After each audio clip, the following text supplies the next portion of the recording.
So hello guys, ako si Philip ng Liknayan Podcast and ngayon meron tayong guest na geophysicist. So kakatapos niya lang mag-postdoc sa University of Victoria and siya ay si Sarah Oliva. So hello Sarah, salamat sa Hello. pag-accept. Thanks for having me.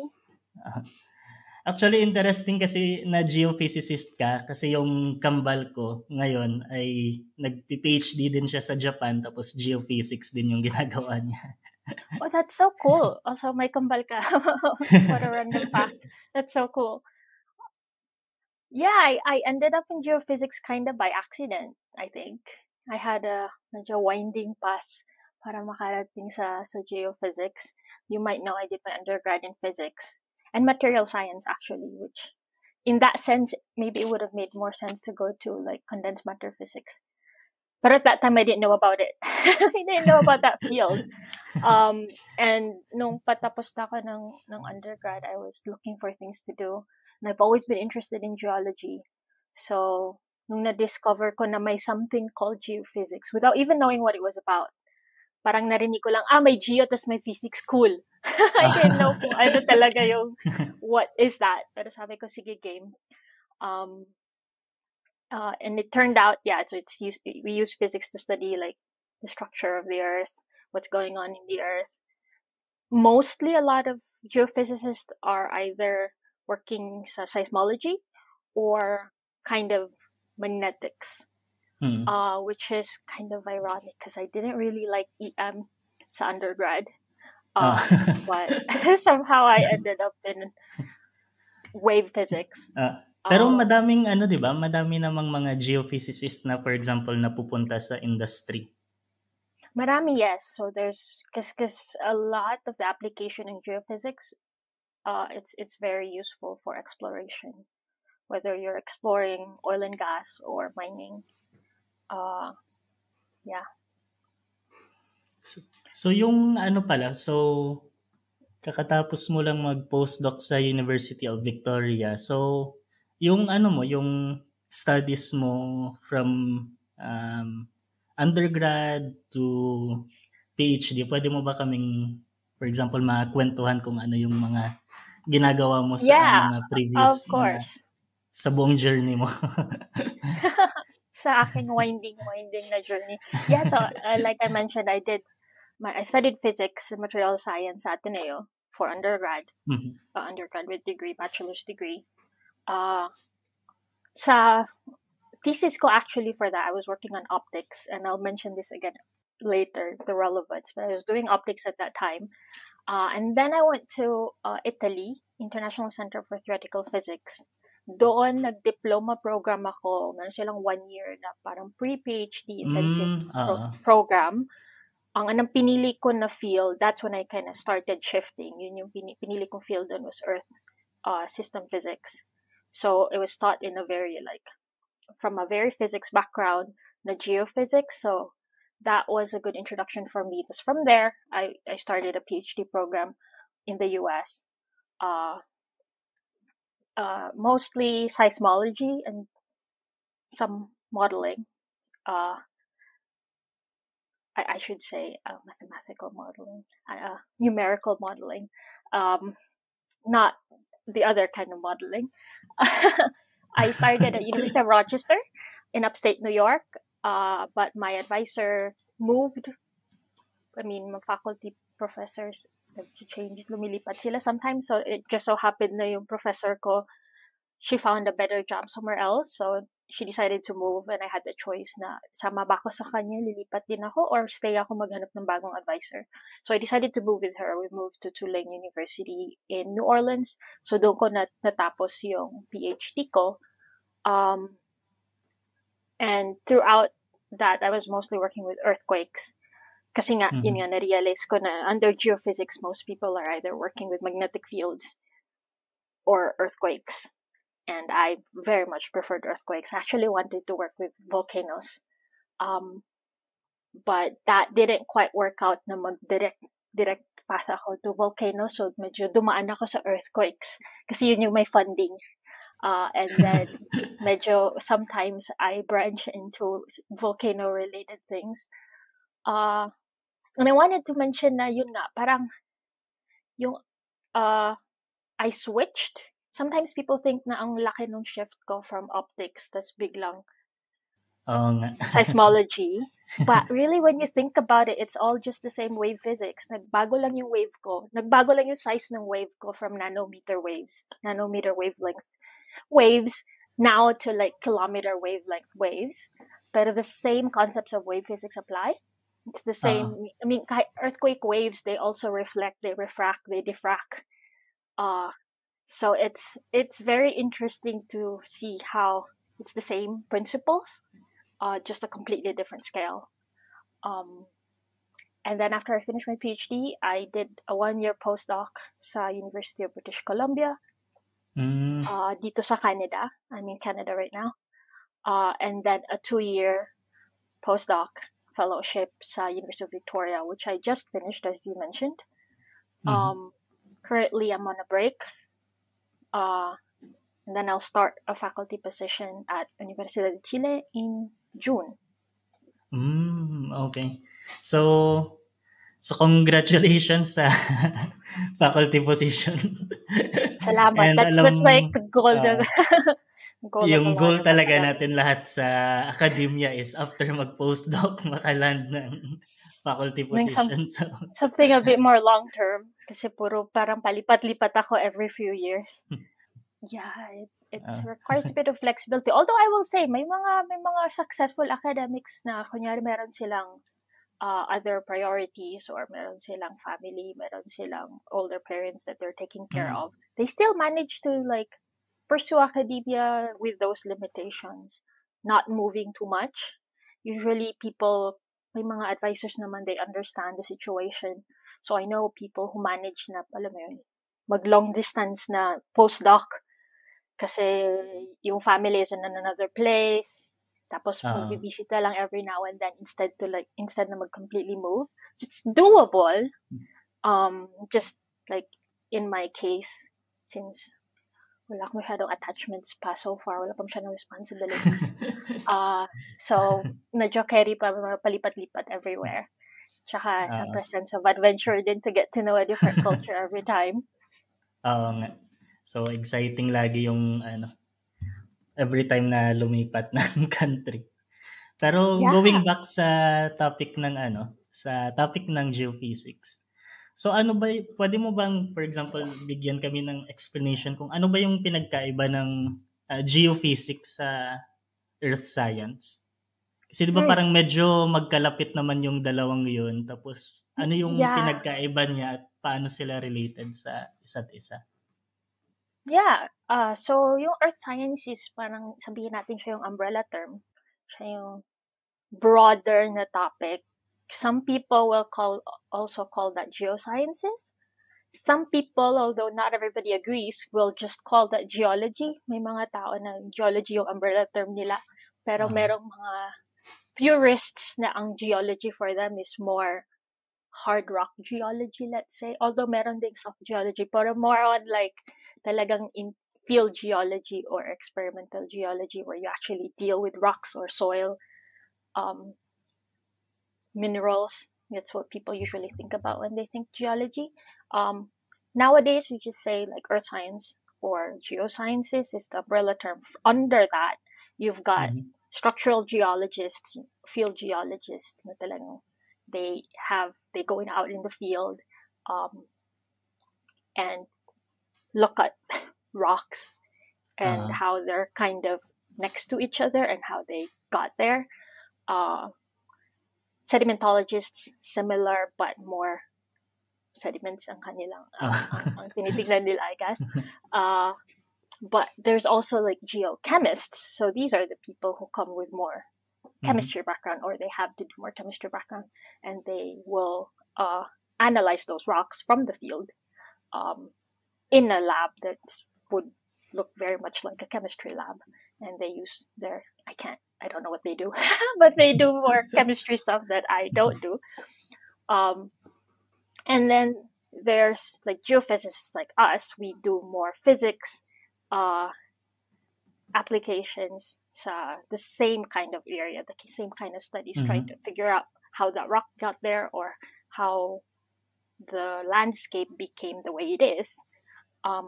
For us naman, like I said, in geochemistry lab will look kind of maybe like a regular chemistry lab, since most people take some sort of chem lab maybe in university. A geophysics lab will look like a room full of computers. Yes, because Ah, we're just like mostly numerical modeling. Uh, Although we'll also my field component in geophysics, mhm, because we need to put instruments out to get data. So the easy one, like for me, that would be a seismometer mhm, uh, that that we bury underground to detect the vibrations on the earth. But there are other kinds of geophysical equipment then mhm. that will use kind of some sort of, but it's all the same principle of using some sort of different wavelengths to image the earth. Uh, yeah. So 'pag sinabing geophysics na so yung mga physics concept talaga kasi ako yung pure physics yung ano na course. So ano yung so mostly sa geophysics yung mga physics concepts na nadadala sa geophysics mostly ay about sa waves or meron pa bang iba? Wave physics is a big part sa seismology, or I guess even sa EM, sa magnetics, electromagnetics part. Mhm. We use it a lot for imaging. Uh, pero there's also other kinds of numerical modeling that we do that's more kind of uh, forces and material response. Um, Okay. so it's because we're trying to figure out, for example, right, like bakit nagka-earthquake dito? So maybe like there's a discontinuity, there's a fault, Ah, and there's forces pushing against that, and it slipped this way. Uh, so there's also kind of that kind of broader forces at work kind of physics, which is also fun. That and it's also something that I like. bale parang may ano din, parang may mga ginagamit din kayo na parang stress energy tensor para ma-describe Exactly. for example yung okay. It's funny you say that because actually a lot like the earthquake, how we describe an earthquake mathematically is a tensor. Uh, Hmm, it's not a stress tensor, although you can kind of um, intuit or get information about the stresses at work to create that earthquake. Uh, but yeah, it's the same kind of, we use the same stress tensors. We the principal stresses is a very important concept in geology. mhm. Uh, it's actually interesting because I think a lot of geologists know sigma 1, sigma 2, sigma 3, but may or may not understand exactly the tensors and how you get the principal stresses from a Oo. mathematical point of view. Uh, but it's all the same concept, and it was fun to see that when I bagong shift ako sa bagong field. I was taking my first structural geology class ever. It was an undergraduate class, and I was a PhD student. And then lumabas tong mga tensors, and I was like, well, lumabas yung sigma 1, sigma 2, sigma 3, and I was like, oh, cool. uh So, so since yung ginagawa niyo is numerical modeling ng earthquakes 'no, tama ba? So, Yeah. kasi kung iko-compare ba sa Philippines, madami bang earthquakes na nangyayari sa Canada? Yung mga mino-model niyo na earthquakes, yun ba yung parang mga kung ano yung mga mangyayari na earthquake sa Canada or some other country? Well, yung method is applicable to anywhere. You Mhm. change mo lang a bit yung parameters because it's a model, right? So you just change the parameters a little bit. I guess sa, in terms of area and the number of earthquakes and kind of active regions around, Philippines just has like is has so many earthquakes. Like lahat Ah, buong place pwede magkaroon ng earthquake. Sa Canada, we have a bit more. Well, first of all, country is also super big. And then may mga regions lang na medyo watak-watak. Certain regions na um, mas active than other regions. Pero it's still kind of similar earthquake types. Just Mhm. you can find it in certain regions, but not in a lot of places. Uh, yeah, a lot of it is offshore sa Canada, on the west coast. Although meron din some parts in the east that have a lot of earthquakes. Samantalang sa Pilipinas, parang kasi may plate coming in from the east, may plate coming in from the west, Ah, and then my faults all across the country, so it's everywhere ah, and all different different kinds too. I mean, by kinds, by the types, I mean I'm talking about kind of the motions that created the earthquake. So ah, when I said that there was a plate coming in, yun yung parang compressional yung stresses. So yung earthquake na magagawa niya is different from a setting na the plates are maybe moving laterally one against one another, or where the plates are moving, away from one ah. another. So it's more extensional stresses. Uh, so yun yung kind of different types of earthquakes, which would be present in a lot of different. In Philippines, I would say in the Philippines we probably have the most of them are gonna be compressional. A few Mhm. of them, some of them will be kind of the lateral kind. Uh, there will be a few opening too, but not as much, I think. Ah. Pero ano ba 'yun, magkakaiba ba yung parang model na ginagamit or yung codes niyo depende sa parang type of earthquake?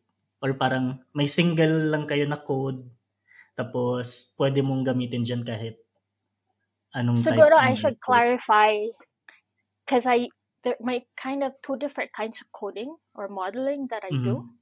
So meron yung pinag-usapan natin na medyo finite element modeling, meron kang block and you're gonna move the block this way or gonna compress the blocks.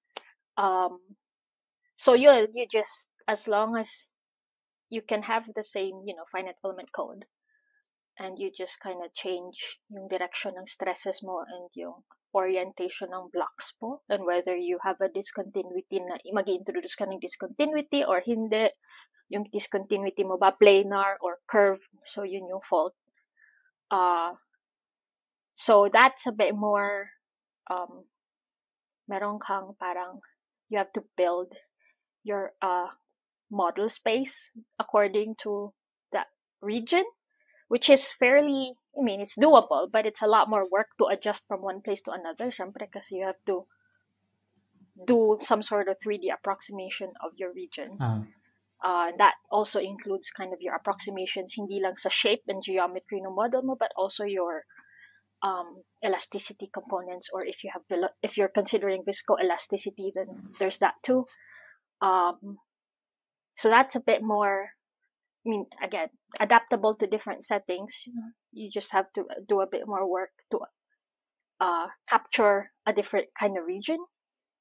The other kind of modeling I do, which actually I do more, is modeling of the waves. So this isn't a 3D model, like a physical model in the same way. This is just uh, trying to model yung squiggles that are measured by the seismometer. So yung idea mhm. is the earthquake starts from some source underground.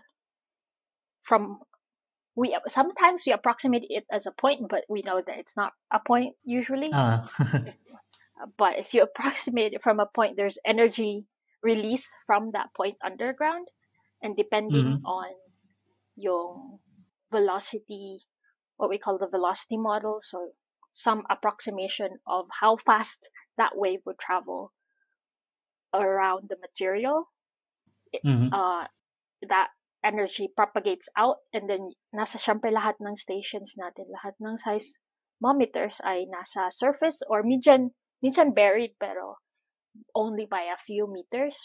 Samantalang mhm, earthquakes is usually kilometers deep. So that energy propagates out and then results in yung vibrations that we feel at the surface. And so what we can try to do is galing dun sa yung squiggles na measure ng seismometer, we invert. It's an inverse model. We try to invert for anong kind ng energy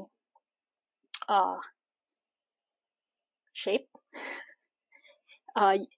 did it start with? Kasi depending on, so the easy one is kung yung earthquake is moving this way, that will create kind of 4 lobes of energy. Dito sa lobe na to, it's more compressional and compressional. Samantalang dito, it'll be more extensional. And that will result in kind of different waves propagating in different direction, and will register as different squiggles in different locations. So we use the different squiggles at different seismometers to try to invert for ano yung starting mechanism that created the earthquake.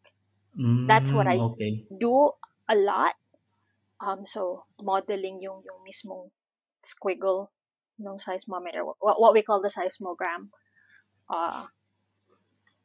Yeah. So kung tama yung pagkakaintindi ko, bale yung mga ginagawa sa modeling ng seismic waves at ng earthquakes na yan ay para makatulong din siya para mapag-aralan kung paano nagsisimula yung earthquake, tama ba? Yeah. Kasi magkakaiba yung seismic waves na nami-measure, for example, sa different places, tapos pwede mong i-model yung mga interference para malaman kung ano yung naging mechanism sa start ng earthquake. Tama ba? Yes. So, kasi from that method, like the easiest one is we can, first of all, we figure out where the earthquake started. Although that's more of just like a triangulation problem. But we tried with that method, with like different ways of looking at the seismograms, we can figure out where the earthquake started, like how deep and when, and then the kind of mechanism, the kind of stress field maybe around that area. And then we can start to notice patterns now. Okay, in this area, it seems like it's really a place that has a lot of big earthquakes, or na puro compressional, or dito naman it's a lot of earthquakes na puro extensional. Or this is a place na it seems like the pattern is more maliliit lang na earthquakes, so it doesn't seem like it's able, one way or another, it's not able to like sustain a lot of stress, because an earthquake is just a release of strain. So you can imagine dalawang blocks together, it's being pushed or pulled, and then once in a while it slips, it releases that strain. There are places where you can call it like a strong kind of contact, na it's able to sustain so much energy, which means that it could also release all of that all at once, creating a big earthquake. But there are also places where maybe it's a weaker contact na it never gets a chance to accumulate so much energy, kasi every now and then magre-release siya ng paunti-unti. So I guess there are many aspects to why we study the earthquakes from using the squiggles, the seismograms. But ultimately, it's trying to understand what kind of earthquakes are happening here, are bound to happen, have been happening in the past, and then try to figure out probably will continue happening in the future. So we have an idea of like the hazard in the area. So there's kind of like that statistical component of trying to figure out the likelihood of future earthquakes in a certain region. But we can only do that. Pwede na pala yun. Well, it's all Pwede na stats. palang ma-estimate. It's all just statistics, right? It's more, well, it's not all statistics. There's some more complex kind of analysis in some regions, kasi kailangan mo ma-identify if a region is quiet, seismically quiet, sabihin natin, kasi it's slipping slowly. So there's not enough friction to actually hold a lot of strain. So Mhm. it's just slipping quietly, hindi siya nag-form ng earthquakes, or is a place seismically quiet because it's locked and accumulating a lot of energy, Ah, which therefore will have a big earthquake in the future. So there's a bit more kind of theorizing and analyzing that's uh-huh. required to kind of figure it out. Pero an aspect of that is also just statistically how big are the earthquakes in this region, and kind of figuring out, will that continue? What are the likelihoods Ah, of that going up? Or will it just is this kind of like the steady state uh motion here, and uh-huh. we won't expect a sudden change uh unless some external factor changes. Bale Um parang ano pala, ideally, with all this numerical modeling para malaman yung full mechanism ng earthquake sa region na yan, ideally with enough data, dapat pwedeng ma-predict or ma-estimate yung kung kailan mangyayari, for example, yung mga next earthquakes na malalakas at yung mga parang distribution ng mga earthquakes na to na ano. yeah, so we're getting to a part where we need to be a bit more, we're going to try to be precise with the language, because we can't at this moment, Ah, we really can't forecast earthquakes the same way that we forecast weather, maybe. mhm. Like, we don't have enough information to know exactly when, I mean, the precise when, what size. But statistically, we know, we have an idea that it's coming. So like whenever we say na yung Yung 'pag sinabing statistically na meron tayong idea, parang gaano kalaki yung parang uncertainty? Years? Parang gano'n? Parang, that's baka difficult mangyari kasi siya ang within this year plus minus 10 years, mga gano'n. plus minus like 50 years. Plus minus Ah, 100 years. So that depends what we're talking about then. Kasi nga, it's really hard kasi the Earth operates at a completely different scale than us. oo. Like the geologic time scale is like millions of years. But we can start figuring this out kasi we can have, for example, uh, what we call the earthquake recurrence time. It's not, I mean, the earthquakes don't come, on time, lagi. Pero meron, you kind of start seeing kind of a repeating pattern. So here sa Western US and Canada, along the Cascadia subduction zone, we're expecting a big one, a big earthquake. And we say that we're expecting it because we're around the shorter time scale of repeat times from previous large earthquakes that have been figured out. And this is another field of seismology called Mhm, paleoseismology, where you kind of figure out earthquakes that have happened 300 years ago, mhm. thousands of years ago, by digging and looking at what is left recorded in the earth. And I think we say that like there's a big one coming kasi nasa shorter end of the repeat time na dito. Okay. Like, how do I say this? Like, in the past, there was a big earthquake. Some of them were 800 years apart. Some of them were 300 years apart. Some of them were 1,000 years apart. You know, so there's a variation. Pero now we're at about 300 years since the last big earthquake, which is May the short may end. ano pala ako, may tanong pala ako. Yeah. Paano niyo for example nalalaman yung nangyari na earthquake 1,000 years ago, for example? Paano Yeah, so nalalaman that yun? was what I was saying. That was like what we call paleoseis. We usually use something called paleoseismology.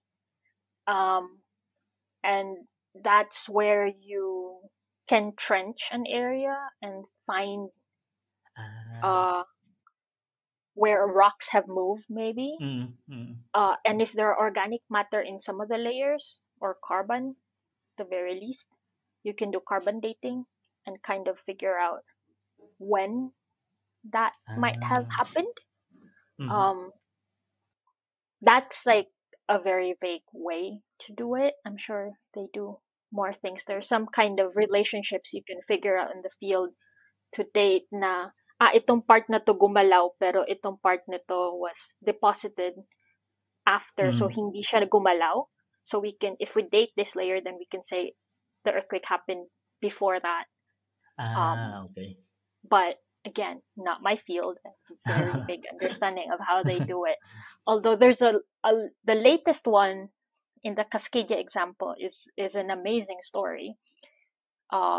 When I said na parang 300 years, it was because we figured out the community figured out that the last big earthquake on the Cascadia margin was in 1700. And actually they have a date. They were able to date it like January 26, 1700. They even have a time for it. Of course, immediately that you can't get a date from just looking at like carbon dating methods. But in this case, they have a date because it caused a tsunami that was detected all the way to Japan. And Japan has a very extensive record of earthquake, tsunamis. And I mean, it took years for people to like put two and two together. But around that time, they found there was a recorded what we call orphan tsunami, where sa Japan naka-record sila ng tsunami pero wala silang naramdaman na earthquake. Okay. And then like later on, like 300 years later, dito naman sa side ng US, there were people na studying kind of looking at the geology and the earth, the soil, on the western coast. Tapos may mga nakita sila na parang may sudden na bumaha. Na it's inland pero bakit biglang may sediments at this layer na parang that's ocean sand that dumating further inland, which you can imagine now that we know that it's a tsunami, we can imagine na yung malaking wave na yun, syempre nagdala siya ng sand. So you've got fertile soil like forest floor, tas biglang may sand above it. So that kind of, you put a lot of different pieces of the puzzle together, and they kind of figure out kind of the ballpark of it. And it was may pumunta lang sa Japan to like have more discussions over there, that they finally like connected na yun nga yung tsunami around 1700 sa west coast ng US Canada can be linked, is probably the tsunami that arrived in Japan in 1700 January. So they have a date because may tsunami records sa Japan. Usually where our dates are more, carbon dating plus or minus. We have years plus minus X, pero we never have like yung an exact actual month, day. But this was an exception, and it's such an interesting story to figure out. Like it's like putting puzzle pieces together, which is fun when it works out. It's fun when the pieces fit. Parang eureka moment, no? Na nag-fit yung ganito. So ano yung parang masasabi niyong mga recent breakthroughs sa modeling ng mga seismic waves, sa seismology in general, at sa mga earthquakes na ganyan? I would say something that's super exciting. Maybe it's a few years old now, but it kind of became like slowly gained popularity or more followers during my PhD, and now I think it's a bit there's starting to be a bigger community using it. But the concept still blows my mind, and it's called fiber optic seismology. And interesting name. I know, right? And it still blows my mind, because the concept is you're measuring vibration of the earth, right? Usually we use like these super expensive seismometers, which actually your phones nowadays have an accelerometer, and you can use it to measure vibration on the X, Y, and Z axis. That's how your phone knows that you picked it up and it turns on. And this is pretty much a very similar concept, just much more sensitive. The seismometers, but then they're expensive and they're like discrete. Like there's one machine that you put, one instrument that you put in certain locations. The idea of fiber optic seismology is you have a continuous fiber optic, and the idea is perturbations along. You essentially, instead of having like a discrete instrument, you have a continuous instrument, and little motions along like will of course bend the optical cable a little bit, the fiber optic, which will result in, assuming if you're bouncing light or whatever wave you're putting in there, it will take a slightly different path based on that perturbation because it bent a little. So may optic fiber tayo. So syempre sa optic fiber merong light na dumadaan. So kung may earthquake, yung seismic wave dadaan tapos mag-shake yung optic fiber, magkakaroon ng different trajectory yung light. Yung idea ng fiber optic, di ba, is parang yung nilalaro natin ng bata na parang manipis siya. You bend, you input light on one end and then the light inputs on the other end.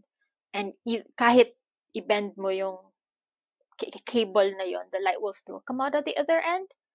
Like visibly, we just see that the light's coming on the other end. But if we calculate, di ba, kung paano yung light na padpad doon, it's just kind of bouncing around inside the cable. Pero syempre kung physically nagbago yung geometry nung kanyang path, nagbago yung geometry nung cable, yung path niya will be slightly different, although it will still come out of the other end. Di maganda pala siya kasi since yung undergrad mo ay optics, babalik ka ulit sa optics. No, I mean, yes. So far I'm very interested in it because it's so fascinating to me. There's still parts of it that I don't completely understand how it works. Because I've never done like actual like hands-on research with it. I'm excited about it as a kind of external viewer.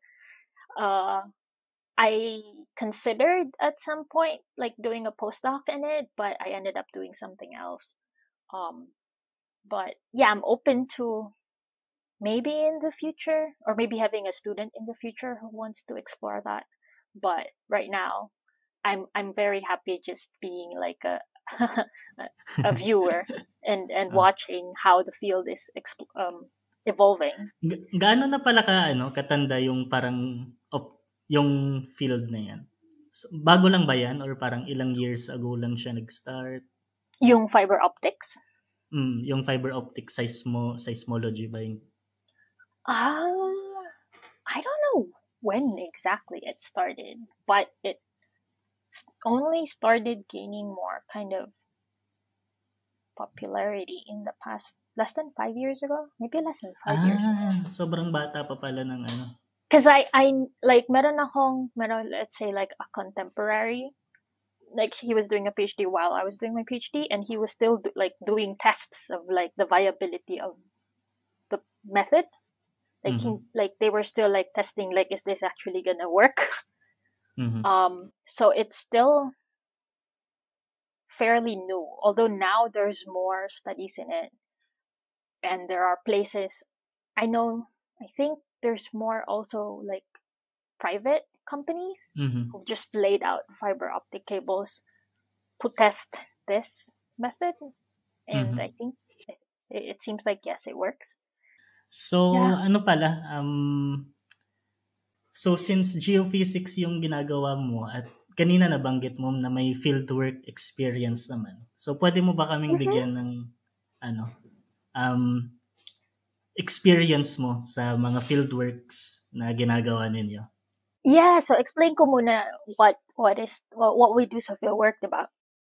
So na-mention ko, at least in my case, mostly a seismologist. So a lot of my fieldwork involves installing seismometers out in the world. So that usually entails digging. Either I myself dig or I make someone else dig, but you dig a hole. Kasi you can couple the instrument better with the ground when it's buried para maramdaman ng instrument yung vibrations compared to if it's just sitting on top of the earth. So you only have like the bottom part that's coupled to the ground to detect vibration, which isn't as efficient. Although the main reason that we like to bury the seismometer is for isolation from temperature fluctuations at the surface, because these are very sensitive instruments, and we know like electronics is affected by temperature. Okay. So sudden changes in temperature maapektuhan yung instrument mismo and yung sensitivity ng instrument, because you're trying to detect movement. But if the instrument is expanding and contracting, or not the entire instrument but components of the electrical components, if they're expanding and contracting because of fluctuations in the temperature, then it'll mess up the data, or at least introduce more noise to the Wait data. lang. So May konting question lang ako. So speaking sure. of sensitivity ng equipment na dinadala niyo sa fieldwork, so gaano kalaking changes yung yung parang nare-record? Parang millimeters or mas maliit, mga nanometers, mga anong changes yung nare-record? I don't think it's nanometer. If anything, it's probably Masyadong maliit. micrometer. Although I don't actually know numbers off the top of my head. Probably around the micrometer range. So kasama ba sa mga noise na yan yung for example may dadaan na truck na mabigat? Yeah. So people have done seismology to they figured out that you can detect a helicopter moving. Parang pwede kang mag-triangulate. Parang makita nila na there's a source, an earthquake source, but it's not an earthquake, that's moving across time, and it's actually a helicopter passing by, causing kind of the vibrations around. Can also detect like a truck. Actually, is a bit more obvious, because it's actually coupled to the ground. But a very loud aerial thing will also be, syempre, sending shock waves to the earth, kahit na maliit lang yung waves na yun. But these instruments are so sensitive that they can pick those up. So we bury the seismometers kasi once you reach a certain depth, kind of underground, it's a bit more insulated. It doesn't fluctuate as much as the weather does, or like even just day and night fluctuations at the surface. Okay. Underground, it doesn't change as much. So that's the coupling to the ground and the kind of insulation from so much temperature fluctuation are the main reasons that we bury the seismometer. So a lot of my field work was putting out this kind of temporary deployments where we put out the seismometer, knowing that in the future, maybe in a year or two, I'm gonna go back and pick it up again. So we kind of do kind of a quick job of it. But that usually means we don't set up like a telemetering system. So it's not sending data to the satellite because that's expensive to do. So usually what happens is every few months I have to go back and download the data manually by connecting a laptop to it, or like taking out the memory disk, swapping a memory disk in it. So of course the sensor is buried, but we keep most of the other electronics at the surface so that I can, we can reach it. That's you have a battery, maybe you have a solar panel, and kind of the data logger, all of that is somewhere at the surface. Pero speaking of data, gaano kalaking files yung mga ganyan? So for example, hinintay mo 5 months, tapos kokopyahin mo, gaano kalaki yan? The data that I've had will only be like a few. I think we were using probably 16 or was it a 16 or 32 gig disks. Okay. And I was going back like every, 4 or 5 months. So that was in the Galapagos. That was a project that I saw from beginning to end, and I was going there. I went there 4 times in 2 years. Because we were downloading data. But again, it's kind of a case by case scenario in a way too, because if the station is noisy, that means your waves, instead of like being like smaller amplitude, you've got more data coming in if it's noisy, and that's gonna fill up your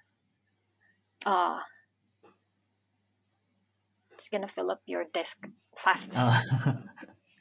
So you need Pero to have paano nyo pinipili yung mga places na to kung saan ilalagay yung detector na yan? Well, the main thing is, first of all, usually there's an area of interest, right? So in Galapagos Islands, there was a certain volcano that we were interested in, so we wanted to put stations around that volcano. So that's like your first kind of regional decision making where you want to put it. And then locally, you have to go kind of on site, and you kind of want to make sure if there's like a security issue or a safety issue, you want to put it in a place that's like hidden from people, or in a place where like the public can't just walk to it, or if it's in a public place, then you have to build a fence and make sure.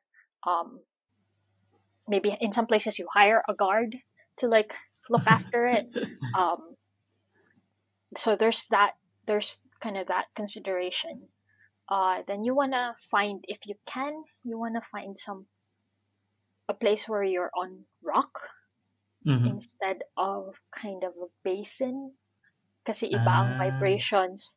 Na-amplify ang vibrations on a basin that's filled with sediments versus putting it on the rock.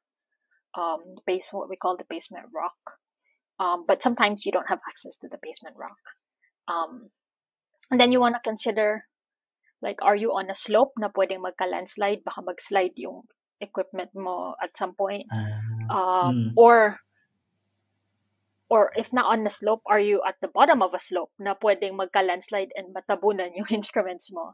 Or if you're at the top, baka like, there's kind of like decisions to make for the instrument. Then you want to also consider what's around you that can cause noise.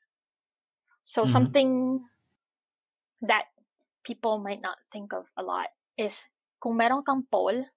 This wasn't a problem in Galapagos because we were out in the wilderness. Pero in some places, I've done field work where we were in like urban areas or rural areas. Kung may poste na malapit, that actually introduces a long wavelength noise. Kasi yung poste na yun is... Poste ng kuryente? Poste ng kuryente, or even a tall tree. Like, yung poste na yun is coupled to the ground, diba? Like, you need to like... It's buried to some degree. And nagsisway yan with the wind. Like a very tiny bit. It happens mostly with trees, but it'll sway a very tiny bit. And that will introduce kind of this very, very slow, long wavelength perturbation on the ground, close to it. Or lalo na kapag mahangin. And depending on kung anong part ng wave spectrum you're interested in, that could kind of introduce that noise in the wavelengths that you're interested in, and then it'll be hard to decouple that or remove it. So there are some considerations you can make at a local level. So meron kaming what we call sighting, where you go to the field and you kind of start sa magandang lugar maglagay. Okay. yeah, so you want to put in a place na hopefully hindi binabaha kasi otherwise, I mean, the sensor itself, okay lang mabasa, pero usually yung electronics mo, yung battery, you don't want it Mhm. to get wet. You also really don't want it to be flooded for a long time kasi iba na yung coupling mo with the earth. Oo, Uh, maapektuhan na yung movement, yung name-measure na movement ng Earth. yeah. Parang may So, damped oscillation na gano'n. yeah, exactly. Tsaka magti-tilt, yung possibility na mag-tilt kasi you're assuming kind of an XYZ Mhm. orientation nung vibration mo. Kung, you know, dahil sa flood or whatever, nag-tilt yung buong um, instrument and you didn't find out, hindi mo siya na-confirm, or kahit ma-confirm mo siya, mahirap siya ma-correct. Now, your XYZ frame is completely Oo. off. You're assuming it to be one way and you're doing all these calculations with it. But actually, in the first place, it's not right. So that introduces another level of error, which is actually a bit of a problem with ocean bottom seismology. So yung fieldwork ko in Canada wasn't on land; it was on out in the sea. We were on a ship Hmm. and we dropped seismometers out into the sea, or we picked them up. In that case, we don't have a lot of control, syempre, sa orientation no seismometer because it's like kilometers deep water, so you kind of just drop the seismometer. Meron siyang anchor and you hope for the best. Okay. Pero so Pero for ano that yun, one, paano niyo kino-collect yung data 'pag gano'n? so meron 'Pag siyang anchor, like a big metal frame at the Mhm. bottom. When you want to, so the installation is easy because you just drop it; it will fall to the ground. Mhm. Later on, you have to do some sort of correction to figure out the orientation nung seismometer from the data. Pero yung um, how you get the seismometer back is you approach it so you can talk to it. Like Hmm. uh, you can talk to it and you send it a burn signal. So meron siyang parang weak point.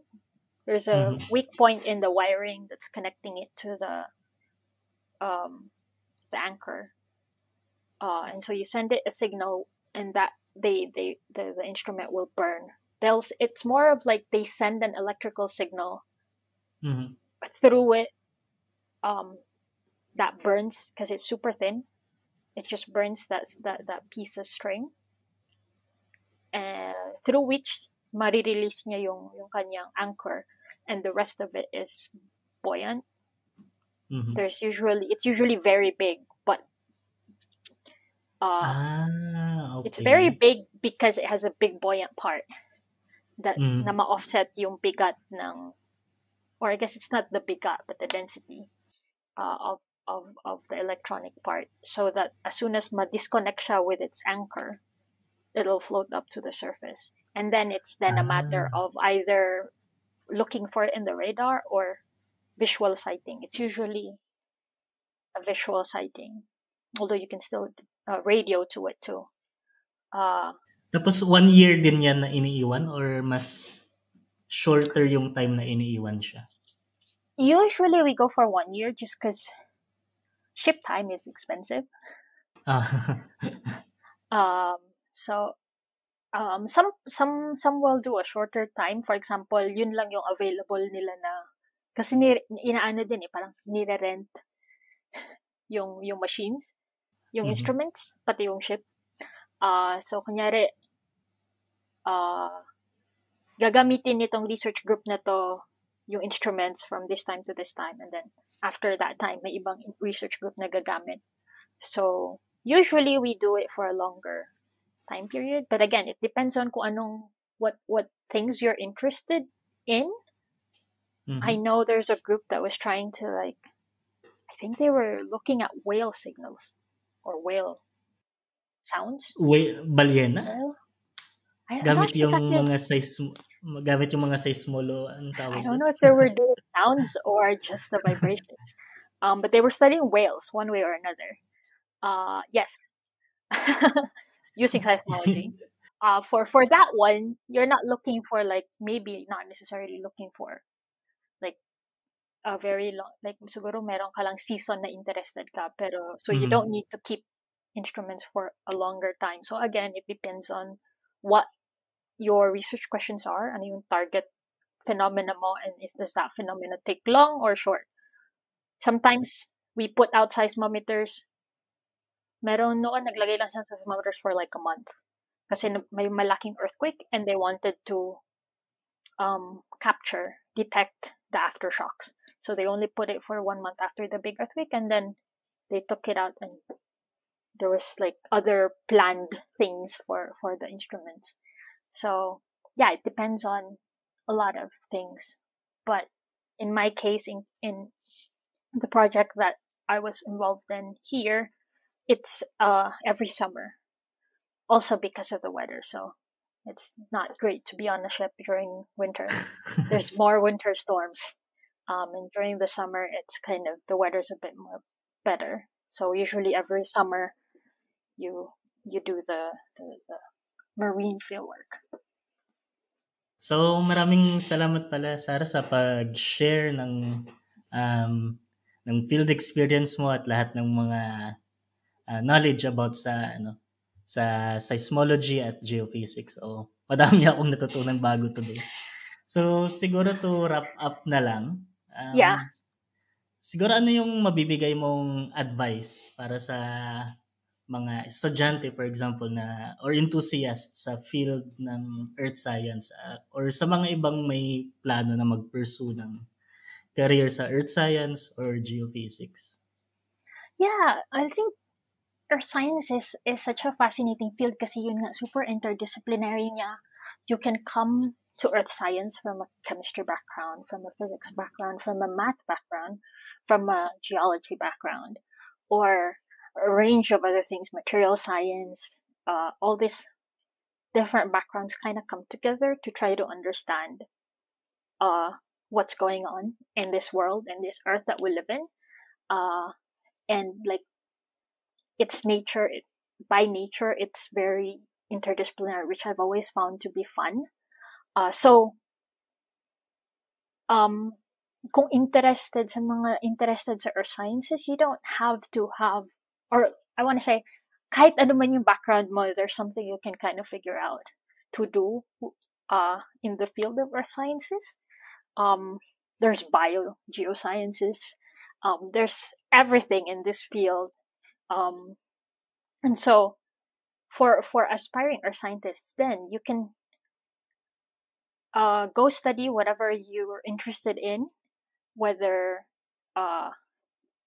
you want to go through and through geology and then earth sciences, or physics, chemistry, biology, and then go to earth sciences afterwards.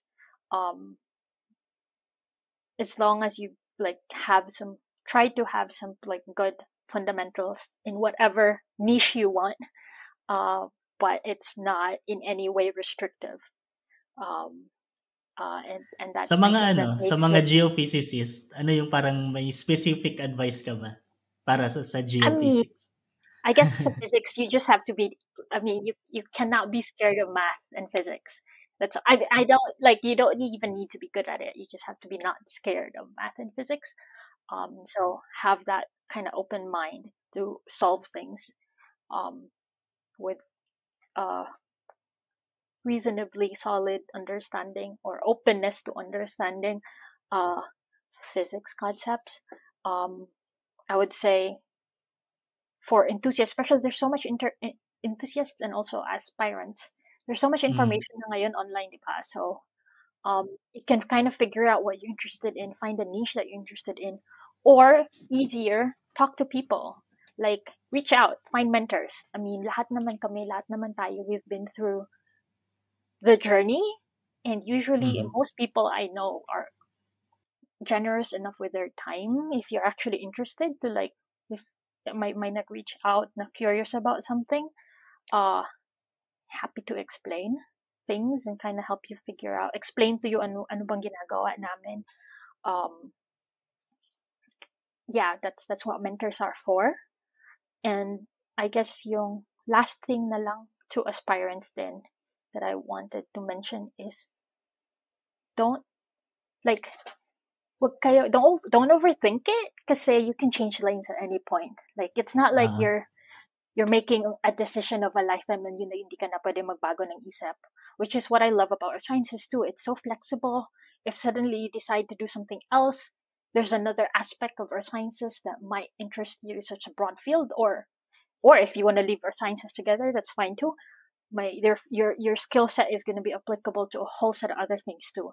So as someone who I've had a very like winding path to getting here, like I know this by heart. Now you can always change lanes at some point if you find something more interesting, something else na mas interesado ka, or maybe nabore ka na dun sa ginagawa mo. That's okay too. But you can always change lanes, so it's okay. Choose something that you're interested in at the moment, um, and you can always do something else later if it comes to it. okay. So maraming salamat Sarah sa advice and ayun. Hopefully kung may mga enthusiast man diyan, tuloy niyo lang yung ginagawa niyo. Yeah, there's so much information online. Thank you so much for having me. So maraming salamat din Sarah sa pag-accept sa invitation namin and hopefully makita ka namin ulit sa mga future episodes. Oh, sure. So Salamat, yun lang guys salamat. and see you sa next episode.